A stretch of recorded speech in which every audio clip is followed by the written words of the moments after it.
So, bali ito na yung kalabasan niya, guys.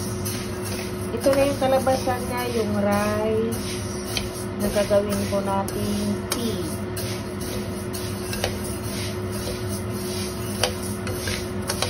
So, ito na siya.